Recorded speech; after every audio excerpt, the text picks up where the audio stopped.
Карта 3. The Reverse Map. Но тъй като The Reverse Map е неразривно свързана с думичките от предишния урок, който е урока с музикалния урок, урока с песните, накратко да разкажа за този урок първо. Музикалният урок представлява урок с две песни. The Boy's Song and The Girl's Song.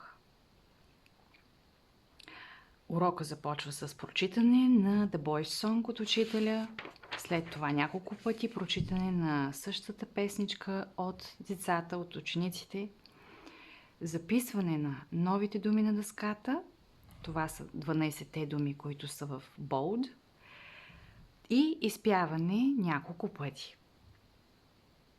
Нека да я прочета. The Boy's Song. Here's an early improvisation of my newest publication. I'm sitting in the comfort of my mansion, and suddenly it comes to my realization that the rivers are too many of a variation. So I'm losing my body coordination.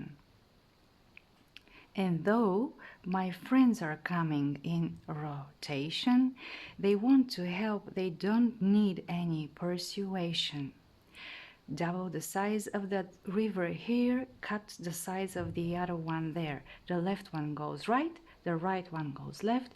Oh, what a mess, what a mess, what a mess. You're my inspiration, my temptation. There's no hesitation, here is your carnation. Както забелязахте, много шан има в тази песен. Всичките нови думички завършват на окончание шан. Това е направено нарочно, за да може децата по-лесно да ги научат. Следва задачка.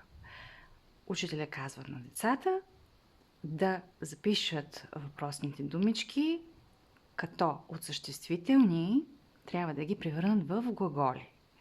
Например, от improvisation трябва да направят to improvise.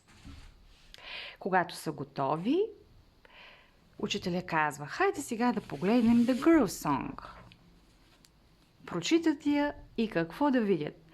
Всички тези думички, които са трябвали да преобърнат от съществителни в глаголи, ги има и в The Girl's Song. Тоест, отговорите